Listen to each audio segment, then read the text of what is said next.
Hello friends, welcome back to my channel helping hand Shruti. तो I hope आप सब लोग बहुत ही अच्छे होंगे। तो फ्रेंड्स, जैसा कि आप सभी जानते हैं कि बिहार में इस बार जो जनगणना हुई थी वो जातिगत जनगणना हुई थी और उसके बाद से अब बिहार में आरक्षण का एक नया मुद्दा जो है, एक नया बिल पास हुआ है। वो क्या है कि 75% अब आरक्षण मिलेगा। वो आरक्षण कैसे मिलेगा मैं आपको आगे बताने वाली हूँ, इसलिए प्लीज वीडियो को पूरा एंड तक जरूर देखिएगा, क्योंकि इस आरक्षण के बाद से अदर स्टेट के अभ्यर्थियों पर क्या प्रभाव पड़ता है मैं ये भी बताऊंगी। और क्या नीतीश कुमार जी ने इनडायरेक्टली वे में अदर स्टेट के अभ्यर्थियों को अपने यहाँ नौकरी करने से मना कर दिया है क्या?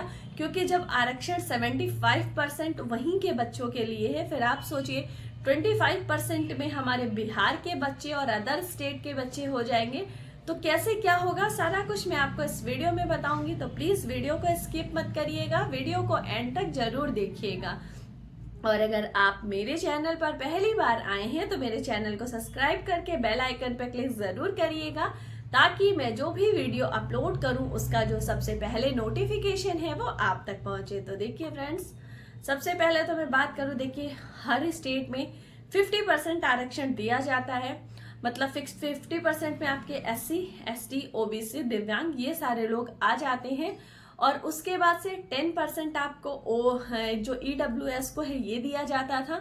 तो कुल मिला के 60% हो जाता था। बट बिहार में अब कुछ नया ही देखने में सामने आ रहा है। बिहार ने अपने यहाँ जो आरक्षण का प्रतिशत है 75% कर दिया है। मतलब जो 50% आपका SC, ST, OBC और PH अभ्यर्थियों के लिए होता था, इन्होंने उसको बढ़ाकर 65% कर दिया है। और 10% हमारा EWS था, जो जनरल कैटेगरी के अभ्यर्थियों को मिलता है EWS वाला, वो इन्होंने 10% पहले भी था और 10% अभी भी रखा। तो टोटल 65 प्लस 10 मिलाकर हमारा जो होता है 75% आरक्षण इन्होंने कर दिया है। तो देखिए अभी जैसे BPSC TRE 1 आया था तो उसमें 50% आरक्षण था प्लस 10% EWS वालों को था। बाकी बची सीटें हमारी बिहार के जनरल अभ्यर्थियों के लिए थी, प्लस जो अदर स्टेट के अभ्यर्थी अप्लाई करते थे, क्योंकि वो भी बिहार में क्या, अगर आप किसी अन्य राज्य के हैं और आप किसी दूसरे राज्य में फॉर्म फिल करते हैं तो वहां पे आपको जनरल ही काउंट किया जाता है। भले आप SC हो, ST हो, OBC हो, कुछ भी हो, आपको जनरल में ही काउंट किया जाएगा। तो सेम वैसा बिहार में भी था। लेकिन अब आप सोचिए कि अब जब बिहार में फ्यूचर में जब भर्ती आएगी, जैसा कि इन्होंने पहले ही कहा कि अब हम हर साल शिक्षक भर्ती का जो है कैलेंडर जारी करेंगे, अगस्त में नोटिफिकेशन आया करेगा, फिर उसका हम एग्जाम लेंगे।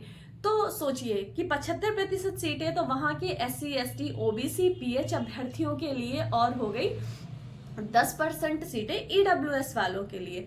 बचती हैं हमारी 25% सीटें। अब 25% सीटों में हमारे जो बिहार के हैं वो सारे अभ्यर्थी सामान्य वाले आ जाएंगे।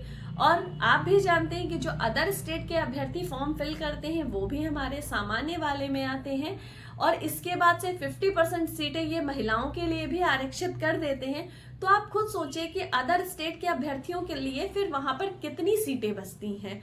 तो चूंकि चुनाव का समय चल रहा है और आप भी जानते हैं कि अगर आपको वोट लेना है तो आपको आपके स्टेट का बंदा ही वोट दे सकता है। मतलब अगर बिहार में इलेक्शन है तो यूपी वाले तो जाएंगे नहीं वोट देने। तो अच्छी खासी राजनीति का पार्ट हो गया है ये कि 75% आरक्षण कर दो, ताकि बिहार के बच्चों को ज्यादा से ज्यादा फायदा होगा, क्योंकि वोट तो हमें बिहार के बच्चे ही देंगे ना, यूपी और अदर स्टेट के बच्चे तो आएंगे नहीं वोट देने।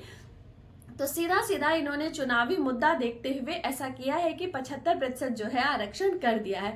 अब इससे देखिए नुकसान बिहार के जनरल अभ्यर्थियों को भी थोड़ा बहुत होगा, बट जो सबसे बड़ा नुकसान देखने के लिए मिलेगा वो अदर स्टेट को देखने के लिए मिलेगा, क्योंकि वैकेंसी कम, उसके बाद से 75% आरक्षण लग जाता है, फिर 50% सीटें महिलाओं के ये दे देते हैं, फिर बचती कितनी सीटें हैं?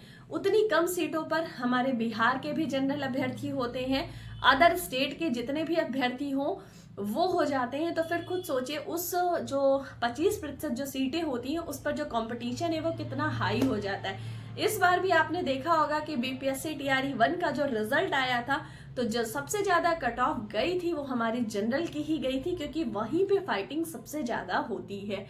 तो अब जहाँ की बच्चे काफी ज्यादा खुश होते थे कि कम से कम बिहार में तो शिक्षक भर्ती आ रही है, क्योंकि आपने भी देखा बैक टू बैक शिक्षक भर्ती हमें बिहार में देखने के लिए मिल रही है। पहले बीपीएससी टीआरई 1 आई, फिर उसके बाद हमें बीपीएससी टीआरई 2 देखने के लिए मिला, और अब नीतीश कुमार जी ने पहले ही ऐसा बता रखा है कि अब आपको हर साल शिक्षक भर्ती देखने के लिए मिलेगी।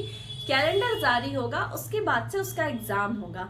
तो अब ऐसे में जहां अदर स्टेट के अभ्यर्थी खुश थे कि कम से कम अगर अपने स्टेट में ना सही, कम से कम हम किसी और स्टेट में जाके नौकरी करेंगे तो हम बेरोजगार तो नहीं रहेंगे ना।